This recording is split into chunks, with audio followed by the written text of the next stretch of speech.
Imagine, if you will, a scenario that might actually feel a little too familiar. Yeah, we see it all the time. Right. It's a situation playing out in millions of lives every single day. And, maybe even yours. You're this incredibly driven A professional. senior executive, maybe. Exactly. Tirelessly climbing the corporate ladder, navigating all that intense boardroom politics.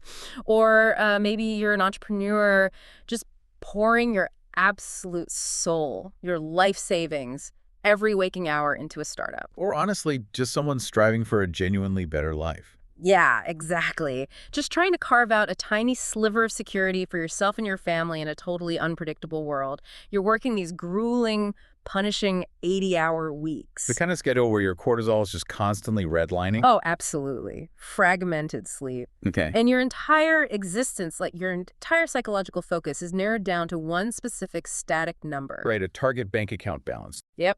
The one you wrote in bold marker on a sticky note and slapped on your bathroom mirror. Or maybe it's a specific salary bracket. Or a quarterly revenue milestone. Or the exact valuation for an exit strategy. Exactly that. You look at that number every single morning and you tell yourself a very specific story. You say, once I hit that exact number, I will finally be secure. The stress will evaporate. I'll finally be able to exhale.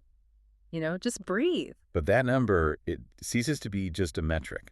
It transforms into the absolute center of gravity for their entire psychological universe. Yeah. From the frameworks we're examining today, we see that every single action, every sacrifice, every skipped family dinner, it's all measured against how closely it brings them to that numerical coordinate. It becomes a proxy for survival itself. It really does. So here's the climax of the situation. Against all odds, you actually do it. You hit the number. You hit the exact number. The massive contract is signed. The venture capital clears the bank. The promotion is announced. Champagne is popped. The mountain is climbed. Right. But then, and this is the wild part, something highly unsettling, almost insidious, happens. A creeping sensation. Yeah, within days, or maybe just quiet hours after the celebration, the goalpost in your mind mentally moves. Suddenly, it doesn't look like enough anymore. Not at all. And the emotional exhaustion you were absolutely certain would vanish, it's still sitting on your chest. Heavier than ever. And that driving ambition that got you there is suddenly replaced by a new paralyzing emotion, the sheer terror of losing it all. It's a profound anticlimax. Because the expected psychological relief, it never actually arrives. Never. The individual realizes the finish line was just an illusion. And that treadmill they've been running on, it has no off switch. No off switch at all. They acquired the external object, but their internal state remained completely unchanged. Which is exactly why we're here today. We really need to unpack this. I mean, why does getting exactly what we thought we wanted feel so utterly exhausting? It's the ultimate question. Why are we still running frantically when we supposedly reached the destination? Well, the answer requires us to look at a fundamental structural flaw in how most high performers view reality itself. Okay, lay it on me. The analytical models we're exploring propose that the individual in your scenario is suffering because they're treating success as a physical trophy. Like something you hunt down. Exactly. They view abundance as this static, solid object that has to be captured in the three-dimensional world using relentless manual exertion. Lots of physical friction. Immense physical friction. Oh. But a thorough examination of cognitive science and biophysics suggests this model might be entirely backward. Backward how? According to these models, the physical world, including our financial status and career trajectories, is merely a delayed reflection of an internal state. Wow. It's an effect, not a cause. Which brings us to our mission for today's extensive analysis. We're looking at a fascinating stack of research to understand the hidden bioenergetic mechanics of generating true plenty. Right, the mechanics of surplus. Shifting from that grueling friction of not enough to the effortless fluidity of more than enough. Because listening to this idea of hunting for a physical trophy, it feels like trying to change your reflection in a mirror by aggressively scrubbing the glass with soap and a sponge. That is a highly illustrative way to conceptualize it. I mean, you can scrub until your arms give out, right? You break a sweat, you exhaust yourself completely, but the reflection won't change until you simply change the expression on your own face. Precisely. That's the perception projection loop. When you tether your entire concept of safety to a static digit like that sticky note on the mirror, you inadvertently program a subconscious ceiling into your own mind. A ceiling. Yeah. The mind begins to view absolutely anything below that specific digit or anything that doesn't look exactly like it as a catastrophic failure. So you're just locked in a state of panic. It keeps the human nervous system permanently locked in what the psychological models call a scarcity glitch. A scarcity glitch. Right. You're constantly obsessively scanning your environment for what you lack rather than what you possess. Let me jump in here for a second, because calling it a glitch almost makes it sound like, I don't know, a bad habit or just a bad attitude. It's much deeper than that. Right. From the research we're analyzing, this is hardwired into our actual physical biology, isn't it? It's deeply physiological. To understand why this happens, we have to look at a specific structure in the brainstem called the reticular activating system. The RAS. The RAS, exactly. To grasp its importance, we first need to understand the sheer volume of data we exist within. It's a lot, right? The human sensory system is constantly bombarded. Estimates in cognitive science suggest we are hit with roughly 14 million bits of information every single second. Wait, 14 million bits every second. Every single second. That is almost impossible to visualize. It's staggering. It includes visual data, the exact shade of paint on the walls, the hum of the air conditioning, the temperature of the air on your skin, Micro expressions on people's faces. social cues, background conversations, economic indicators on a screen, all of it. I feel like if your conscious mind actually tried to process all 14 million bits at once, you'd just short circuit. You'd experience an instantaneous cognitive collapse. It would be complete sensory overload. You'd be totally paralyzed. You couldn't even formulate a thought, let alone run a business. Precisely. So, as an evolutionary survival mechanism to protect you from that overload, the RAS acts as a biological spam filter. Like a bouncer at the door of your conscious mind? I love that analogy, Yeah. yes. It makes instantaneous, microscopic decisions about what minuscule fraction of that massive data stream is actually allowed to reach your conscious awareness. So out of those millions of bits, only a tiny handful get through. Only a handful. But here is the critical part, the part that traps that exhausted professional we talked about. Okay. The RAS does not use objective universal criteria to filter this information. It doesn't. No, it uses the exact criteria you have actively programmed into it through your dominant beliefs, your emotional states, and your chronic focus. So it's a completely programmable filter. And if you're that professional and you're just desperate for that specific number and you are terrified of failing, how does the RAS interpret that? If your dominant internal state is terror about not having enough, your RAS is tuned entirely to threat detection. Threat detection. You've essentially given your brain a mandate. You're telling it, the lack of this specific number is an existential threat to my survival. Wow. So the RAS does its job. It highlights the threat. It scans the environment exclusively for evidence of lack, risk, and deficit. Because it thinks it's keeping you safe. It believes doing so keeps you alert and alive. So it highlights everything that's wrong, every expense, every failed deal, every competitor who is doing better than you. Yes. And in doing so, it literally blinds you to surrounding opportunities. Literally blinds you. This is not a metaphor. It is neurological filtering. There could be alternative pathways to wealth, brilliant collaborative partnerships, hidden resources sitting right in front of you. But you don't see them. If they don't look exactly like your rigid expectation of that static digit, your RAS filters them out as irrelevant background noise. That's terrifying. You won't consciously perceive them. They might as well not exist in your physical reality. So the fundamental shift we have to make if we want to get off the treadmill involves entirely redefining the metric of success. Absolutely. Because true wealth, according to the models we're studying, is completely subjective.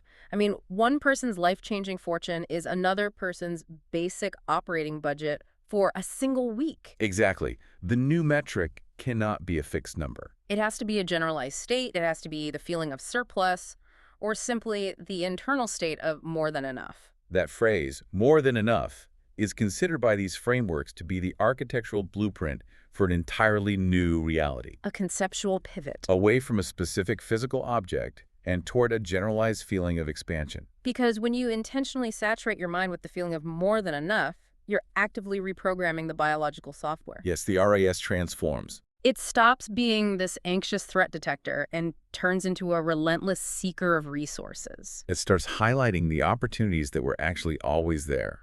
in that stream of 14 million bits of data. The ones you were totally blind to before. Right. And taking that a step further, it really forces you to pause and ask yourself a staggering question about your daily life. What's that? If our perception is this heavily filtered, how many literal physical opportunities have you walked right past today simply because your brain's filter was programmed to only see your stress? Oh, wow. Think about your morning commute or the coffee shop you visited. How many conversations occurring right next to you contain the exact surplus you're looking for? But your RAS just discarded them because you're too intensely focused on a deficit. Exactly. That is a wild, almost uncomfortable thought. You could be standing in a massive room full of open doors, but because you're obsessively looking for a specific brass handle on a specific type of wood, Your brain deletes the 10 open archways right behind you. that's crazy. It really underscores how much of our reality is manufactured by our own attention. It does.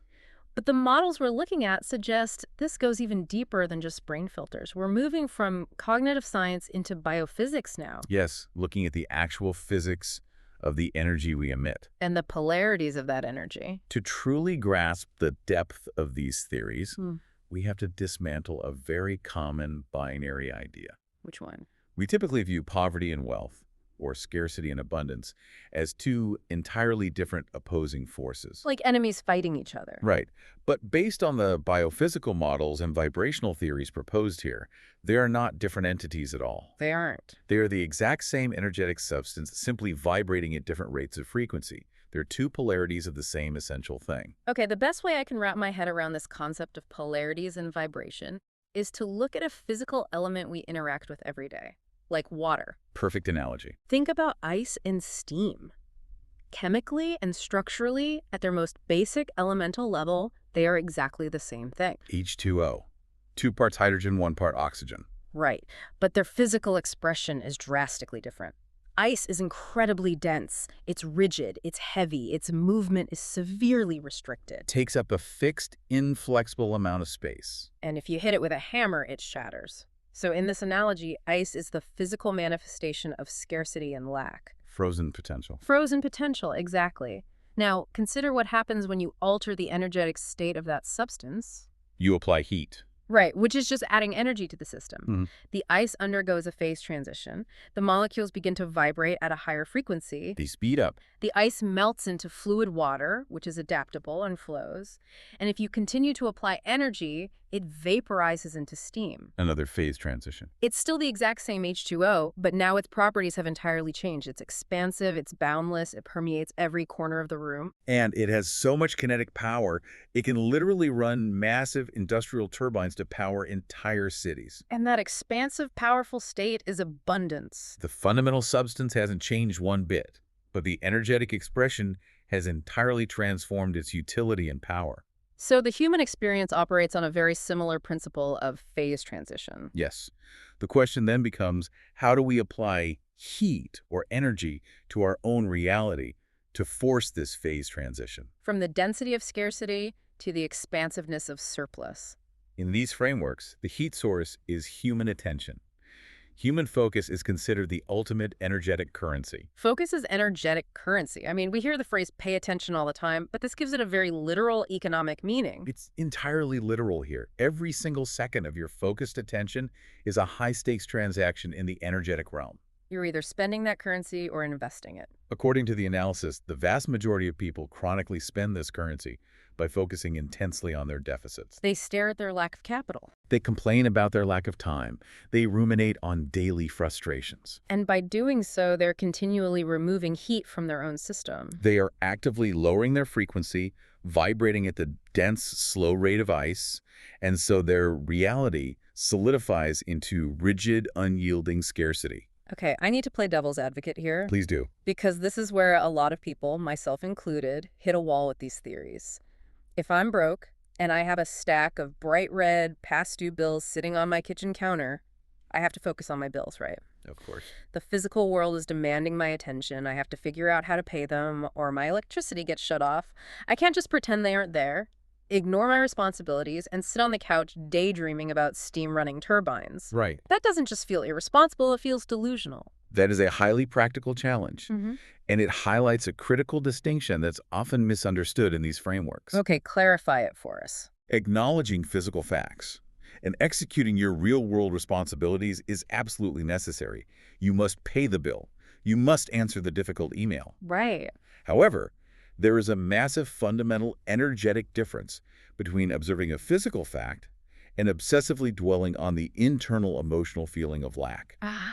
Okay. The models suggest that you can physically write the check to pay a bill while simultaneously maintaining an internal state of neutrality. Or even gratitude. Exactly. Gratitude that you have the means or developing the means to participate in the transaction. So it's the obsessive emotional dwelling on the deficit, the panic, the resentment, the feeling of being a victor to the bill that creates the stable, low-frequency state of ice. That is the exact mechanism. To force the phase transition from scarcity to abundance, you must intentionally invest your focus into states of consciousness that imply surplus. Regardless of the immediate external data. Regardless. Yeah. You have to generate the feeling of more than enough internally. Because in the realm of vibrational physics, you simply cannot occupy the frequency of scarcity and the frequency of abundance simultaneously. It's a structural impossibility. You cannot sit in two different chairs at the exact same time. Right. The frequency you sustain through your dominant attention dictates the physical reality that eventually solidifies around you. Which brings us back to that powerful mirror analogy. The idea that reality is an effect, not a cause. Yes. The sources note that the physical world possesses no independent motive of its own. It's not out to get you, and it's not trying to bless you. It operates under what some frameworks call motiveless necessity. Meaning it has no choice but to mechanically reflect the arrangement of the observer's mind. The physical world is essentially viewed as a neutral projection screen. This dynamic is known as the perception-projection loop. So how do we master this loop? An individual has to undergo a severe, almost radical psychological pivot. They have to transition their entire method of observation from looking at their goal to looking from their goal. The difference between looking at to and looking from. I mean, it sounds like a subtle shift in grammar, but I sense it's a massive shift in psychology. Walk us through the exact difference. It's the difference between being an audience member and being the lead actor. Okay. When you are looking at a goal, you're viewing it as an object entirely separate from yourself. You're observing it from the outside, like watching a movie on a screen. You're sitting in the dark theater, and the beautiful life you want is up there on the screen. Exactly. And while this might seem like positive focus, you are looking at what you want, after all, it actually reinforces a subconscious sense of distance, separation, and delay. Because it mathematically confirms to your nervous system that you do not currently possess what you desire. Precisely. The very act of intensely longing for it from afar is absolute proof that you don't have it. The longing is the evidence of the lack. You're confirming the gap? Conversely, looking from the goal means you are subjectively identifying with it. You're stepping into the screen. Living the scene. Experiencing the emotional and physiological state of the objective right now, in the present moment. According to the cognitive models, this mental immersion collapses the psychological illusion of space and time. Your brain processes the imagined event as a current reality. Let's ground this in a really practical, tactile example. Sure. Let's say your ultimate goal is to buy a beautiful new home for your family. A place with a yard, a great kitchen, the works. A common goal? Right. Yeah. Looking at, the goal would be cutting out a pristine picture of a house from a magazine, putting it on your fridge, and staring at it every morning while you drink your coffee. And sighing. Sighing, wishing you lived there. By doing that, you're actively confirming that the beautiful house is merely ink on paper stuck to your fridge, and you are currently standing in your old, unsatisfactory kitchen. The gap remains wide open. That practice heavily reinforces the state of lack. You're practicing the feeling of wanting rather than having. But looking from the goal, that's an entirely different cognitive exercise. Completely different. That means you close your eyes and you don't just visualize a static image of the house from the street. You imagine feeling the cold, heavy metal of the new house keys resting in the palm of your hand. Yes. You imagine the specific heavy click the front door makes when you turn the lock and push it open. The exact texture of the wide plank hardwood floorboards under your bare feet. The smell of the fresh paint. Exactly. Fully occupying the space mentally, utilizing as many sensory details as possible. You're adopting the exact sensory emotional, and physiological parameters of the wish fulfilled. Signaling your nervous system that it's happening now. And this concept of mental immersion leads to a highly effective, though admittedly challenging, psychological protocol known as mental revision. Mental revision, editing the past. How does that work here? Let's examine a standard scenario. Yeah. You have a day that goes incredibly poorly, a major business deal falls through at the last minute, or you have a heated argument with a partner. Or a financial setback that triggers all those old survival fears. Right. The standard conditioned human reaction is to dwell on it. We ruminate. We replay the disaster on a loop. You immediately call a friend, you vent for an hour about how terrible the day was, how unfair the client was, and how doomed you are. And by doing so, based on what we discussed, you're just cementing the ice even further. Investing all your focus currency into the deficit. Actively strengthening the neural pathways associated with failure and scarcity. But the individual attempting to architect their reality operates differently. Instead of reacting, they revise. At the end of the day, before they sleep, they deliberately and mentally rewrite and replay the events as they wish they had happened. They literally rewrite history in their own head. Yes. They imagine the meeting taking a different turn, the deal closing smoothly. They imagine the argument de-escalating into a productive collaboration. And they replay this revised scene over and over, infusing it with the emotion of relief and success until it conceptually overrides the traumatic memory. That's wild. The underlying theory here touches on the neuroscience of memory reconsolidation. Memories aren't perfectly recorded video files. They're malleable. Every time you recall a memory, it becomes unstable and can be altered. Exactly. By overriding the emotional signature of the event through mental revision, they alter the internal cause. And if reality is a mirror, altering the internal cause must eventually alter the subsequent external projection. They're literally taking the film reel of their own life, cutting out the bad scenes, splicing in the good scenes, and changing the broadcast signal. Precisely. It's a fascinating concept. But this leads me to a massive question, and I think it's the biggest hurdle for anyone trying to apply this. What's that? What does this all mean for our physical bodies? Because this all sounds incredibly powerful in theory, editing memories, visualizing keys in your hand. But if we're supposed to just imagine these things, why does it feel so incredibly hard to just think our way out of a rut? I mean, I know people who read all the books, they do positive affirmations in the mirror for an hour every morning, they have vision boards covering their walls, and absolutely nothing in their material life changes. They're still broke and stressed. Exactly. Why doesn't the cognitive part, the thinking part, work on its own? This is perhaps the most crucial biophysical component of the entire framework. It explains the failure rate of standard positive thinking. Okay, lay it out for us. Purely cognitive affirmations, staring at vision boards, rote mental repetition. They almost always hit a massive plateau because they are simply too low voltage to fundamentally shift an individual's global energetic field. Low voltage. Attempting to think your way to abundance relies solely on the brain. But the data from pioneering research models suggests that the true engine of reality materialization, the actual high-voltage powerhouse of the human bioenergetic system, is not the brain at all. It's not the brain. It is the heart. The heart. And we need to be very clear here for the listener. We're not using the heart as a poetic metaphor for love or being a good person. No, we are talking about the literal biological organ, the muscle beating inside your chest right now. Okay. For centuries, standard biology viewed the heart strictly as a mechanical pump. Its only job was to push oxygenated blood. Right. Plumbing. Exactly. But pioneering data from modern neurocardiology research has completely overturned this view.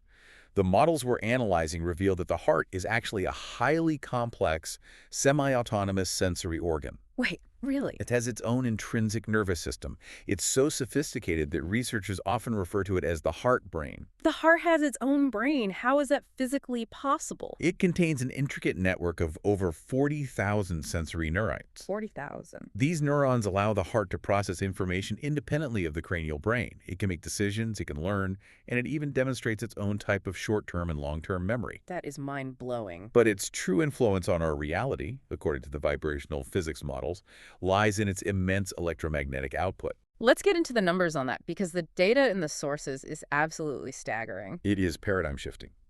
Every time your heart beats, it generates an electrical field. You can measure this easily with an ECG. Right. The amplitude of the heart's electrical field is roughly 60 times greater than the electrical field generated by the brain. 60 times more electrical power than the brain. That alone is incredible. But the magnetic field is where the true power lies. The heart's magnetic field is estimated to be up to 5,000 times stronger than the magnetic field produced by the brain. 5,000 times stronger. Let me just pause on that. That is not a small margin of error. It's a completely different magnitude of power. If the brain is a penlight, the heart is a lighthouse. A phenomenal difference in voltage. Mm. And unlike the brain's electromagnetic field, which is relatively weak and localized to your skull, the heart's massive magnetic field permeates every single cell in your physical body. But it doesn't stop at the skin, does it? No. It extends several feet outward in a 360-degree torus shape into the physical space around you. Like a donut shape. Exactly. And it can be scientifically measured by highly sensitive equipment completely outside of your physical body. So, to put this in visual terms, every single human being is walking around inside a measurable, invisible, biological, magnetic bubble that is being constantly generated by the beating of their chest. Like our own personal atmosphere. That's wild. But how do the heart and the cranial brain interact? If the heart is so powerful, are they fighting for control? They aren't fighting. They're in constant dynamic communication. The research models identify 4 distinct pathways of communication between the heart and the brain. Okay, what are they? First, there's the neurological pathway, communicating through the transmission of nerve impulses, primarily via the vagus nerve. Got it. Second, the biochemical pathway, operating through hormones and neurotransmitters. The heart actually acts as an endocrine gland. It produces hormones? Yes, like atrial natriuretic factor, which affects blood vessels and adrenal glands. Third, the biophysical pathway. What's that one? Communication via the physical pressure wave of the pulse traveling through the arteries. It literally synchronizes the electrical activity of brain cells. Wow. And the fourth, the energetic pathway, communicating via the interactions of their electromagnetic fields. 4 distinct channels of communication. Yeah. But who is leading the conversation? This is the truly paradigm-shifting detail. The neurological traffic is not equal. Ooh. The heart sends significantly more signals up the vagus nerve to the brain than the brain sends down to the heart. No way. The heart's signals actively influence how the brain perceives the world, how it processes emotional data, and crucially, how it accesses higher cognitive functions, like problem-solving and creativity. So if the heart is sending the dominant amount of signals, the brain is essentially taking orders from the chest. The brain is the secondary processor. What the analytical models point out here is the fundamental difference in how the 2 organs process data. Right. While the brain uses language, logic, words, and slow thoughts like those daily affirmations, Yeah. the heart does not speak English. What does it speak? The heart uses pure emotional voltage. The emotional state you are actively experiencing dictates the structural integrity and the frequency of the heart's massive electromagnetic field. I want to connect this back to the exhausted professional from the very beginning. What exactly happens to that massive 5,000 times stronger magnetic field when we are deeply stressed out? When you're terrified about missing a target or panicking about bills, Yeah, what happens? when you experience negative scarcity-driven emotions, fear, anxiety, resentment, your autonomic nervous system gets thrown out of balance. It triggers the sympathetic branch, the fight-or-flight response. Yeah. When this happens, your heart generates highly jagged, erratic, chaotic rhythms. If you look at this state on a heart rate variability monitor, the graph looks like a jagged mountain range. Yikes. This incoherent, static-filled signal travels up the neurological pathways to the brain. And what does the brain do with that static? When the brain receives this chaotic signal, it actually inhibits the higher cortical functions. It shuts down the prefrontal cortex, the part responsible for logical thinking, and locks you firmly into the amygdala, the survival center. So you literally cannot perceive abundance or find creative solutions because your biological hardware is short-circuiting in a state of alarm. Exactly. Yeah. This makes the failure of positive thinking make complete sense. It's like the brain is sitting at a keyboard writing this beautifully crafted, articulate email full of positive affirmations. I am wealthy. I am abundant. It hits send. But the heart is the actual Wi-Fi router for the body. Exactly. Yeah. And because you're stressed and terrified, vibrating with the anxiety of lack, that router is completely broken. It's emitting a chaotic, static-filled, corrupted signal. So the elegant message of abundance never actually transmits, no matter how perfectly the brain typed it out. The carrier wave is destroyed. That is an exceptionally accurate analogy. The cognitive thought lacks the coherent carrier wave necessary to broadcast into the environment. Conversely, what happens when you deliberately cultivate those high-voltage, regenerative emotions? When you intentionally practice emotions like profound gratitude, deep peace, compassion, and absolute security, the heart's rhythm completely transforms. The jagged mountain range smooths out. It creates a highly ordered, smooth, rolling sine wave pattern. This physiological state is known as coherence. And in this state, the heart vibrates at the very specific frequency of approximately 0.1 hertz. 0.1 hertz, that sounds like an orchestra where all the instruments have finally tuned to the exact same pitch and they're playing perfectly in time. Exactly.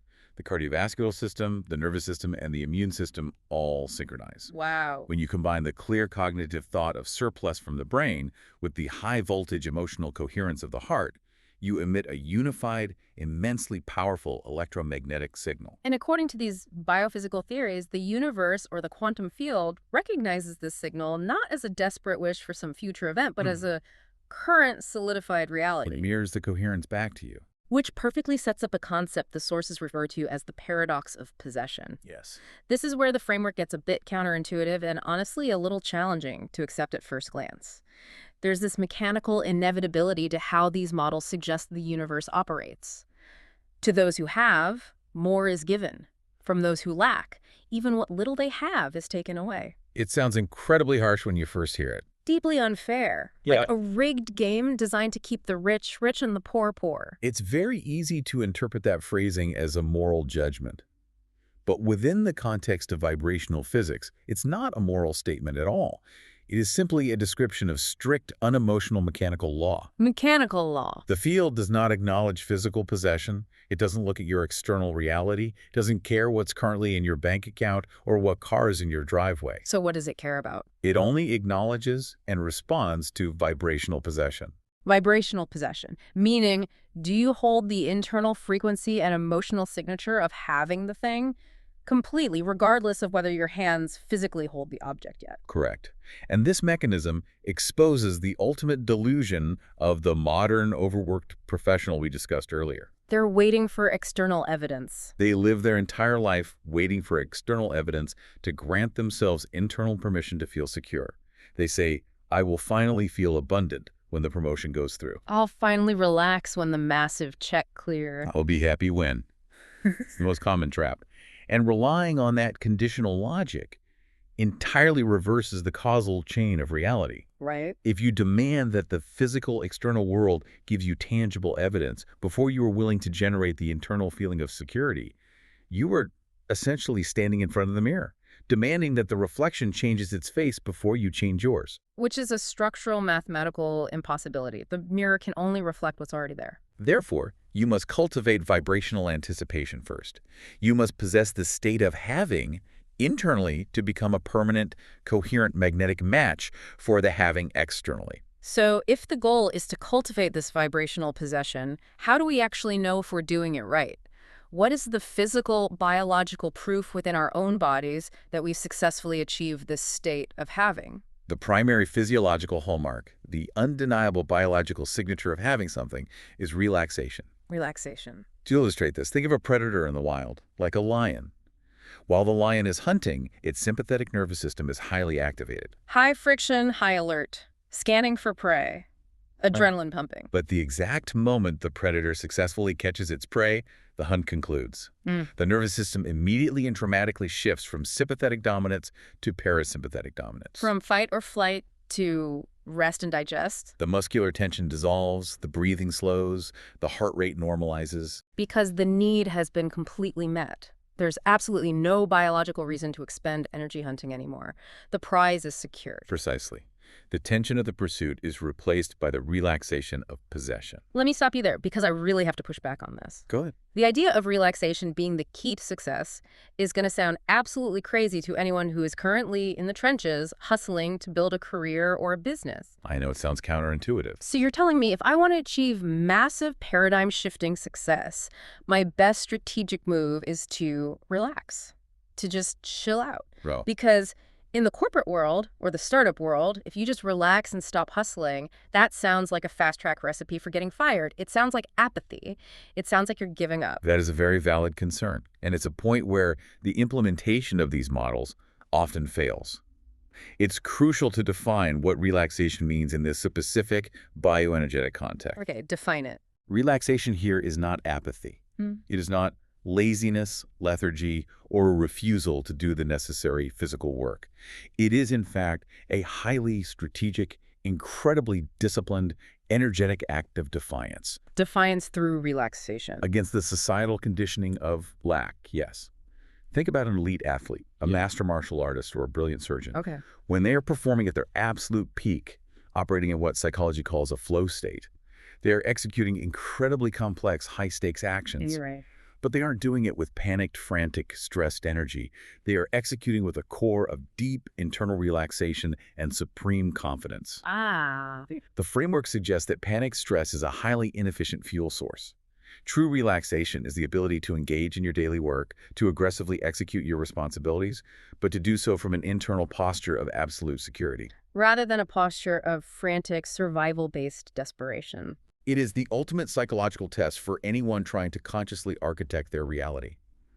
Can you maintain an internal state of coherent 0.1 Hz security, even when your immediate physical environment demonstrates temporary scarcity? Wow. Can you execute your job brilliantly without the panicked, draining energy of needing that job to save your life? That is a massive paradigm shift. It's the profound difference between working from a place of, I hope this project works so I survive the quarter, versus working from a place of, I'm already inherently secure, so let's see how masterfully I can execute this. Exactly. The physical actions you take, the emails, the meetings, might look identical on the surface, but the underlying bioenergetic Wi-Fi signal being broadcast is entirely different. One is chaotic static.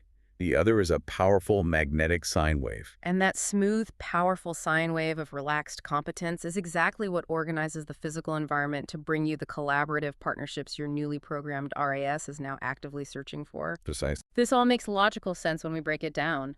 But the journey from that frantic scarcity to this state of relaxed surplus, it's clearly not a straight line. Not at all. The sources outline several major psychological pitfalls along the way. The human mind is incredibly tricky. Let's look at the first major trap the models identify, apophenia. Apophenia is a very common and significant cognitive hazard when people begin intentionally programming their RAS. What exactly is it? It's the human brain's natural tendency to find profound meaning or perceive supernatural signs in completely random, unconnected data.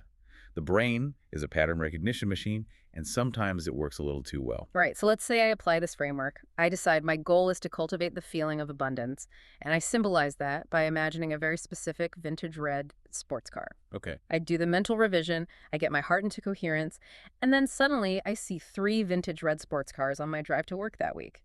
The immediate temptation is to gasp and say, oh my gosh, the universe is sending me a supernatural sign. The field is communicating with me. It's working. Exactly. And while experiencing that can feel very exciting, the models warn that it is vital to maintain strict psychological realism. So it's not a magical sign. The universe is not magically dropping vintage cars onto the highway specifically to send you a secret coded message. Those cars were likely always driving on that route.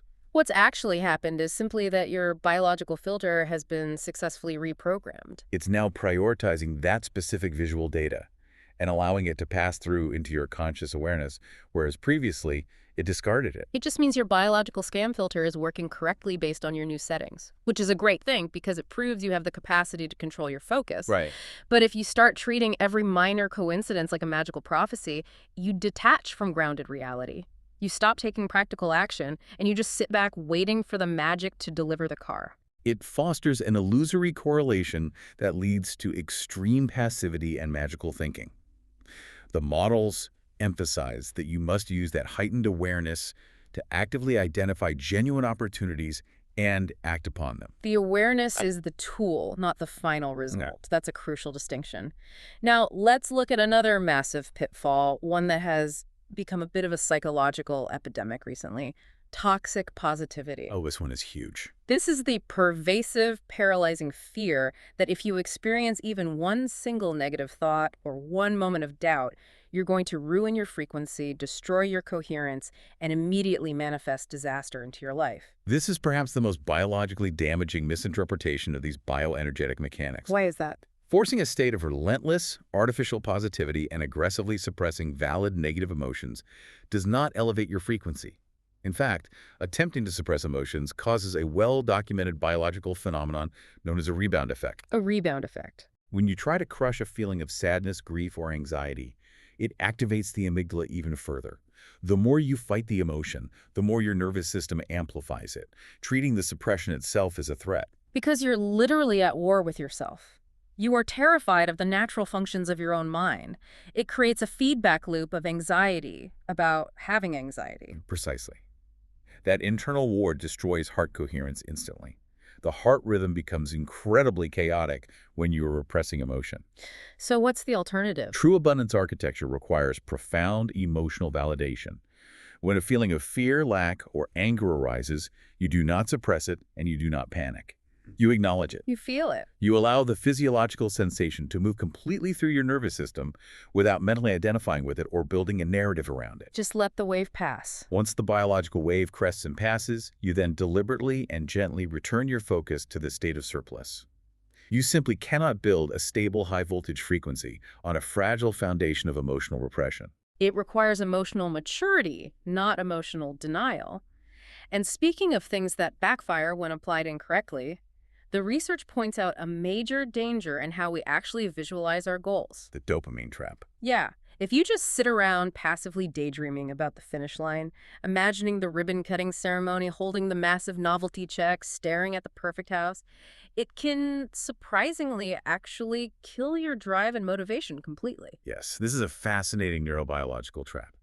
If you engage exclusively in passive, pure outcome visualization, your brain registers the vivid sensory imagery and the positive emotional spike. Okay. Because the brain cannot easily distinguish between a vividly imagined event and a real physical event, it concludes that the goal has already been successfully achieved in the physical world. And then what happens? Consequently, it releases a massive surge of dopamine prematurely. So your brain gets a dopamine hit, pats you on the back, says, "Great job, we did it," and completely shuts off the biological drive and the energy required to actually go do the difficult physical work. You basically sedate yourself with your own imagination. That's wild. So how do we counter this dopamine trap? Highly successful individuals utilize a rigorously tested psychological technique known as mental contrasting. Mental contrasting. Let's dig into the mechanics of that. How is it different from just a positive daydream? Instead of merely daydreaming about the euphoria of the finish line, you mentally rehearse the entire gritty process of the journey. Okay. You absolutely envision the desired outcome to establish the target, yes, but then you immediately and intentionally contrast that desired future with your current challenging reality. You actively anticipate the specific difficult obstacles you'll inevitably face. You visualize yourself encountering those challenges, Mm-hmm. the difficult conversations, the late nights, the rejections, and crucially, you visualize and feel the emotional security, resilience, and competence of successfully navigating and overcoming them. So you aren't just planning for success, you are building the specific neural pathways for resilience. You're practicing the execution of the difficult steps, not just the celebration at the end. You're creating if-then scenarios in your nervous system. If this obstacle happens, then I will respond with this coherent state. You are training the brain and the heart to navigate the necessary friction required to materialize the goal, rather than just passively hallucinating the reward. It grounds the energetic work in highly practical, resilient action. This has been an incredibly dense and profound exploration. If we synthesize all these moving parts, all these different frameworks, we started with the image of this incredibly stressed, exhausted professional. Grinding 80 hours a week. Staring at a static number on a whiteboard, vibrating with the terror of losing what little they had. Based on the models we have analyzed, they were exhausted because they were attempting to move mountains with their bare hands in the physical world. Treating the reflection in the mirror as the cause rather than the effect. Trying to manipulate the environment through brute force. They were completely ignoring the massive, high-voltage electromagnetic engine beating right inside their own chest. and letting their unexamined biological spam filter blind them to everything except their own stress. Vibrating at the heavy density of ice. Wondering why nothing in their life was flowing. If there is a broader reflection to draw from synthesizing these models, it's a profound reframing of the true nature of human potential. How so? We are so often socially conditioned to believe that fulfilling our potential requires dominating the external world, forcing outcomes, and achieving success through sheer agonizing willpower. But the mechanics we've explored today suggest that true power, true generative capacity, is entirely about internal architectural alignment. It is entirely an inside job. The physical action is secondary to the internal state. Completely secondary. When you successfully align your cognitive state, that intellectual conceptual understanding of more than enough in the brain, with the coherent, high-voltage emotional state of gratitude, peace, and security in your heart, you fundamentally alter the electromagnetic field you project into the environment. And because the models propose that the universe operates on strict mechanical vibrational matching, the physical world essentially has no choice but to reorganize its components to accurately reflect that coherent internal alignment. It's not magic. It's not supernatural. It is biological. It's energetic. And as we have seen, it requires profound, consistent discipline. But not the discipline to work 80 agonizing hours a week. Right. It's the much harder discipline to regulate your own nervous system when the external world is chaotic. It's the discipline to deliberately decide to relax and feel secure long before the physical evidence arrives to give you permission. It is, without question, the ultimate act of self-mastery. Which leaves us with a fascinating and maybe slightly uncomfortable thought for you to consider as you go about the rest of your day. The final thought. Think about the one major thing you are chasing right now. That massive promotion, that specific amount of money, that ideal relationship, that huge milestone. Think about the feeling of deep, relaxed, exhale-inducing relief you are hoping that specific object will finally give you when you get it. What if the frameworks are right? What if that exact feeling of relief is actually the mandatory, non-negotiable price of admission required to get the object in the first place? What happens to your reality right now if you just decide to feel that relief today?